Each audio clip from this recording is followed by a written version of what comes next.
सभी मित्रों को सादर नमस्ते। यज्ञ प्रत्यंत यूट्यूब चैनल में आपका स्वागत है। मैं आचार्य दीपक शास्त्री आपके मध्य में महत्वपूर्ण विषय लेकर के उपस्थित हूँ।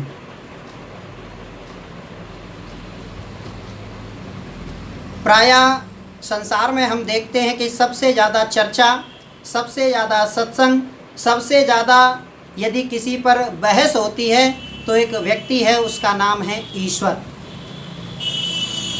व्यक्ति कह लीजिए या जो जिस शब्द से हम संबोधित करना चाहें उससे कर सकते हैं। ईश्वर के विषय में दुनिया में सबसे ज़्यादा बहस, सबसे ज़्यादा सत्संग, सबसे ज़्यादा उसको लेकर के चर्चाएं होती हैं। और भारत में विशेषकर भारत में सबसे ज़्यादा यदि सत्संग, सबसे ज़्यादा यदि सभाएं होती हैं तो वो ईश्वर को लेकर के होती हैं, ईश्वर को समझने के लिए होती हैं। लेकिन वास्तव में क्या हम ईश्वर को समझ पा रहे हैं, इस विषय को लेकर के मैं आपके बीच में उपस्थित हूँ। प्राचीन काल में जब हम घी खरीदने के लिए जाते थे तो लाला जी से बोला करते थे कि लाला जी घी दे दो, तो लाला जी पूछते थे कितना चाहिए। अपने घर में जो बड़े बूढ़े लोग हैं उनसे आप स्वयं पूछ सकते हैं कि प्राचीन समय में जब हम घी खरीदने के लिए जाते थे तो लाला का एक प्रश्न होता था कि आपको कितना चाहिए, यानी उसकी जो क्षमता है वो पूछता था कि आपको 1 किलो चाहिए, 2 किलो चाहिए, कितना चाहिए। लेकिन आज के समय में आप जब दुकान पर घी खरीदने के लिए जाएंगे तो सच बताना, लाला जी का सबसे पहला सवाल आपके लिए क्या हो? वो सबसे पहले ये पूछेगा कितना चाहिए, या इससे पहले भी एक सवाल हमारे समाज में बन गया है। उस सवाल का नाम है कि आपको कौन सा घी चाहिए।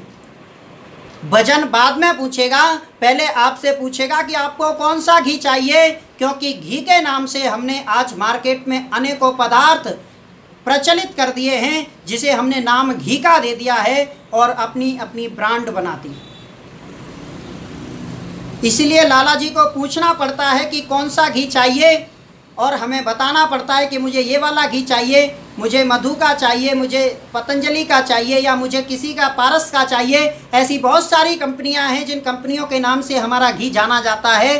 प्राचीन समय में तो केवल गाय, भैंस इत्यादि के नाम से ही जाना जाता था, आज तो ब्रांड के नाम से जाना जाता है। ऐसे ही परमपिता परमात्मा के विषय में है। प्राचीन समय में जब हम लोगों से पूछा करते थे कि आप आस्तिक हो या नास्तिक, तो सीधा सा सवाल होता था, उसका जवाब होता था आस्तिक हैं और नास्तिक हैं। दो में से एक कोई जवाब वो दे देता था और बात खत्म हो जाती थी, हम समझ जाते थे। लेकिन आज के परिवेश में हम जब पूछते हैं कि आप आस्तिक हो या नास्तिक, अगर उसने नास्तिक कह दिया तो बात खत्म, कि वो ईश्वर को नहीं मानता है, किसी धर्म को नहीं मानता है, ऐसा व्यक्ति है, हम इतने से समझ जाएंगे।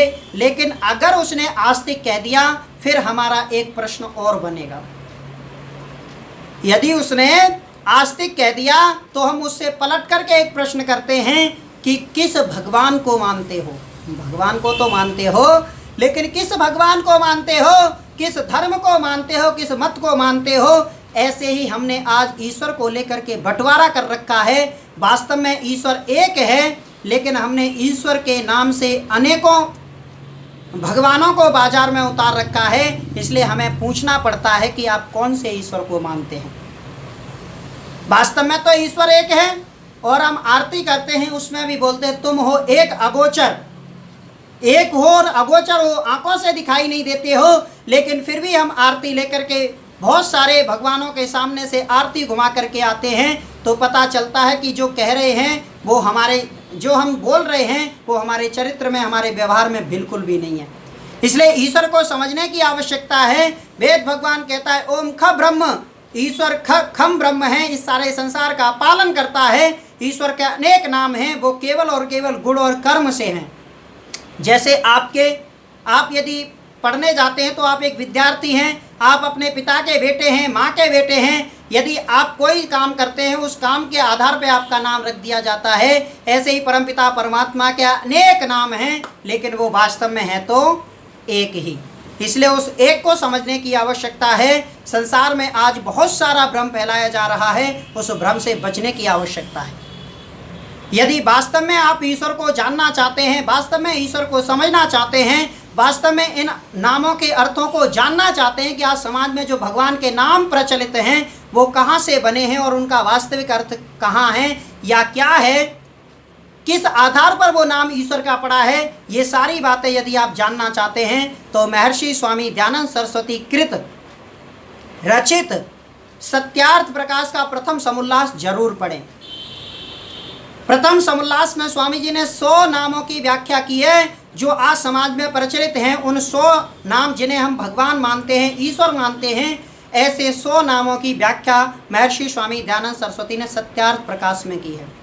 और इस पुस्तक के बारे में मैं अक्सर कहा करता हूँ कि संसार में आप चाहे कितनी ही पुस्तक पढ़ो चाहे मत पढ़ो, लेकिन सत्यार्थ प्रकाश आपको एक बार जरूर पढ़ने की आवश्यकता है। और जिसने सत्यार्थ प्रकाश पढ़ ली उसे संसार में कोई भ्रमा नहीं सकता है, संसार में उसे किसी भी प्रकार से कोई ठग नहीं सकता है, संसार में किसी भी प्रकार से उसे कोई चोट नहीं पहुंचा सकता है। ऐसी अद्भुत पुस्तक महर्षि स्वामी दयानंद सरस्वती ने लगभग 3500 ग्रंथों का सहारा लेकर के लिखी है। उन सभी ग्रंथों का उसमें प्रमाण भी लिखा है। इतना परिश्रम करने के बाद एक अद्भुत पुस्तक लिखी जिसका नाम है सत्यार्थ प्रकाश। ईश्वर ही नहीं और भी अनेक विषयों को यदि आपको जानना है तो उसमें 14 समुल्लास हैं। एक एक समुल्लास आप पढ़ सकते हैं जिस विषय से संबंधित। मैं अभी ईश्वर से संबंधित चर्चा कर रहा हूँ, इसलिए प्रथम समुल्लास में ईश्वर के 100 नामों की व्याख्या की गई है कि ये नाम ईश्वर का किस आधार पर पड़ा है, क्यों इस नाम से हम ईश्वर को बुलाते हैं और ये नाम क्या लोक में भी व्यक्तियों के हो सकते हैं। ये सारा विधान महर्षि स्वामी दयानंद सरस्वती ने सत्यार्थ प्रकाश के प्रथम समुल्लास में किया है। मैं प्रार्थना करता हूँ कि परमपिता परमात्मा आप सबको ऐसी प्रेरणा दे कि आप उस पुस्तक को एक बार जरूर पढ़ें। और एक बार यदि आपने उस पुस्तक को पढ़ लिया फिर परमपिता परमात्मा आपका निश्चित रूप से कल्याण करेगा। आप में इतना विवेक, इतना तर्क जागृत हो जाएगा कि संसार में आपको कोई भी हराने वाला नहीं है। आप सब लोगों का बहुत बहुत धन्यवाद।